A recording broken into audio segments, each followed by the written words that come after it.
তারাবির সালাতের রাকাত বিতর্ক এড়িয়ে চলুন। রাকাত নিয়ে বিতর্ক করবেন না। 8 রাকাত 20 রাকাত নিয়ে যে মারামারি এই দেশে, এটা শয়তানের ফন্দি। চিল্লায় বলেন, এটা কার ফন্দি? আমরা 20 রাকাত পড়ি, আপনারা হয়তো 8 রাকাত পড়েন, কোনো অসুবিধা নাই। আমরা যারা 20 রাকাত আমরা পড়তেছি, আমরা 20 রাকাতের কথাই বলি। 20 রাকাত আমরা পড়বো আজীবন। সৌদি আরবে মক্কা মদিনায় 20 রাকাত পড়ে, কোনো অসুবিধা নাই। অন্যান্য মসজিদগুলো 8 রাকাত পড়ে। এই নিয়ে এদের মধ্যে মারামারি আছে? হ্যাঁ। আর এই জন্য রাকাত বিতর্ক এড়িয়ে চলবেন। ধীরস্থির ভাবে তারাবির সালাতগুলো যেন আমরা আদায় করি। তাড়াহুড়ো করবেন না আল্লাহর ওয়াস্তে, তাড়াহুড়ো করবেন না, তাহলে কোরআন আমাদের জন্য বদদোয়া করবে। তাড়াহুড়ো করবেন তারাবির নামাজে। তারাবির নামাজ সালাতুত তারাবিহ মানে বিশ্রামের নামাজ। আর আমরা পড়ি সালাতুল কিতার, রেলগাড়ির মতো নামাজ। চিল্লায় বলেন ঠিক কি না? না, এরকম করবেন না। ইমাম সাহেবদেরকে আশ্বস্ত করুন যে ইমাম সাহেবরা আমরা পিছনে আসি আপনাদের সাথে, আপনি আস্তে আস্তে পড়েন, তার তিলের সাথে পড়েন, ধীরস্থির ভাবে তারাবির সালাত পড়বেন। সারা বছর এই সুযোগ হয় না দাঁড়িয়ে কোরআন শোনার, এরকম আয়োজন ব্যবস্থাপনা সারা বছর আর আমরা পাই বলেন তো? না।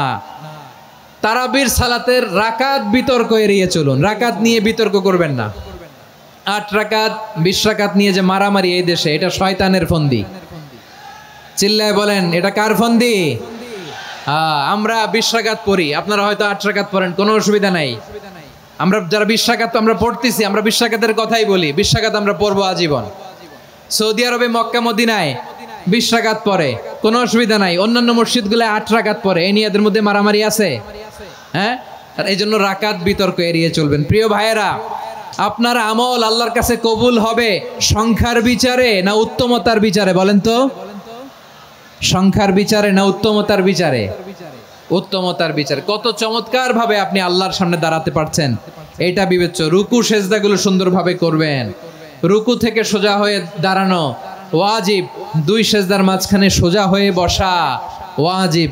এই তা'দিলুল আরকান বাদ দিলে হানাফি মাযহাব মতে সৌ সেজদা দিতে হবে। অন্য মাযহাব মতে নামাজই হবে না, আপনার নামাজই হবে না। এই জন্য ধীরস্থির ভাবে তারাবির সালাত যেন আমরা আদায় করি। পারা যাবে তো ইনশাআল্লাহ? 3 নাম্বার, তাহাজ্জুদের সালাত আদায় করুন। বছরের অন্য সময় উঠতে পারি না, অনেকে বলে হুজুর উঠতে পারি না, কিন্তু রমাদানে সাহারি খাওয়ার জন্য তো ওঠাই লাগে। কি বলেন, সাহারি খান আপনারা? হ্যাঁ, খান না? খান কে কে দেখি তো? মাশাআল্লাহ মাশাআল্লাহ। এই সুন্নত পালনের জন্য 1 নাম্বার। মাশাআল্লাহ, ঠিক আছে, পালন করবেন। আল্লাহর হাবিব বলেন তাসাহহারু ফা ইন্না ফিস সাহুরি বারাকা, তোমরা সাহারি খেও, কেননা সাহারির ভেতরে বরকত ঢুকায় দিয়েছে কে? একটা খেজুর 1 গ্লাস পানি খেলো সারা দিন আপনাকে তরতাজা রাখে কে? তো সাহারির জন্য যেহেতু উঠতেই হয়, সাহারি খাওয়ার আগে বা পরে 2 রাকাত 4 রাকাত তাহাজ্জুদ পড়া যাবে না? রব্বুল আলামিন বলেন ওয়ামিনাল লাইলি ফাতাহাজ্জাদ বিহি নাফিলাতান লাকা আসা আইয়াবআসাকা রাব্বুকা মাকামান মাহমুদা। ও নবী, রাতের কিছু অংশ সময় তাহাজ্জুদের সালাত আপনি আদায় করবেন, কারণ এই তাহাজ্জুদ হলো আপনার জন্য নাফিলাতাল লাক, অতিরিক্ত ফরজ। আপনাকে মাকামে মাহমুদে অধিষ্ঠিত করবে কে? এজন্য যারা সম্মানিত হতে চান, সম্মানের আসনে যেতে চান, তাদের জন্য তাহাজ্জুদ অবধারিত। আমরা রমজানে সাহারির আগে তাহাজ্জুদ পড়তে চাই কি চাই না? এই নামাজটারে আল্লাহ বড্ড ভালোবাসেন। কেন জানেন? কারণ গভীর ঘুমকে স্যাক্রিফাইস করে আমরা এই নামাজ পড়ি। ঘুমের আরবি জানা আছে কারো? ঘুমরে আরবিতে কি বলে? অনেকগুলো আরবি আছে। একটা আরবি হচ্ছে নুআস, তন্দ্রা তন্দ্রা, আমানাতান নুআসা কোরআনে এসেছে। আরেকটা আছে ঝিমুনি, ঝিমুনি, এইভাবে ঝিমুনি আসে ঘুমের আগে, এটারে বলে সিনা। এটারে কি বলে? সিনা।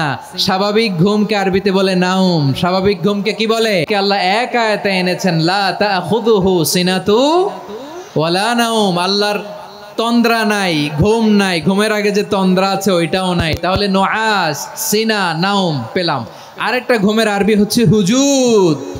চাঁপাইনবাবগঞ্জ আওয়াজ করে বলেন, আরেকটা ঘুমের আরবি কি? হুজুদ। এটা মাঝরাতের ঘুম, শেষ রাতের ঘুম, যেই ঘুমটা বড্ড মজা লাগে। কাঁথা টেনে টেনে, ব্ল্যাঙ্কেট টেনে টেনে আরেকটু ঘুমাইতে মন চায়, আরেকটু, আর 1 মিনিট, আর 2 মিনিট, এরকম একটা মজার ঘুম শেষ রাতে আছে না নাই?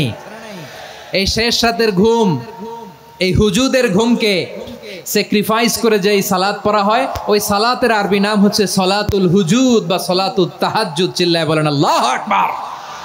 এজন্য আল্লাহ তাআলা এই তাহাজ্জুদের সালাতকে এত পছন্দ করেন। পড়বেন তো রমাদানে। 4 নম্বরে মুক্ত হস্তে দান করুন, মুক্ত হস্তে দান করুন। ওয়ামা আতাইতুম মিন যাকাতিন তুরিদুনা ওয়াজহাল্লাহি ফাউলাইকা হুমুল মুদঈফুন। তোমরা মনে করো না যাকাত দিলে তোমাদের সম্পদ কমে যায়, এটা ভেবো না, বরং তোমরা আল্লাহর খুশির জন্য যে যাকাত দাও তারপরে তোমার যে সম্পদ থাকে ওই সম্পদের মধ্যে প্রবৃদ্ধি দান করে কে? আপনি মনে করছেন দিলে কমে? চাঁপাইনবাবগঞ্জের ভাইয়ের আওয়াজ করে বলেন, দান করলে কি সম্পদ কমে নাকি বাড়ে? আওয়াজ করে বলেন, কমে না বাড়ে?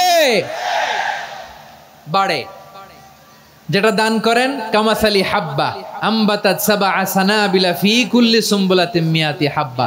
1 টাকা দান করলে এটা চারা বীজের মতো, রূপে দিলে 7টা শীষ, প্রতি শীষে হয় শত শস্য দানা। আল্লাহ যারে চায় এরকম বাড়ায় দেয়, প্রবৃদ্ধি দেয়। সুবহানাল্লাহ। এজন্য মুক্ত হস্তে দান করতে রাজি আছেন? আগে আগে যাকাত ক্যালকুলেট করে রাখেন। আপনার যাকাত বর্ষ যদি পরেও হয়, দেরি করেও হয়, ধরেন যে প্রতি বছর মুহররমে দেন, আপনি আগে দিতে পারবেন। যাকাত অগ্রিম আদায় করা যায়। সুবহানাল্লাহ বলেন। বিষ্ণু ইসা ইসলাম রমাদানে এত দান করতেন, কানা আজওয়াদান নাস, কিন্তু রমাদানে আজওয়াদুন নাস আজওয়াদু বিল খাইরি মিনার রিহিল মুরসালা। প্রবাহিত বাতাসের চেয়ে বিশ্বনবী আরো বদান্যতা বেড়ে যেত।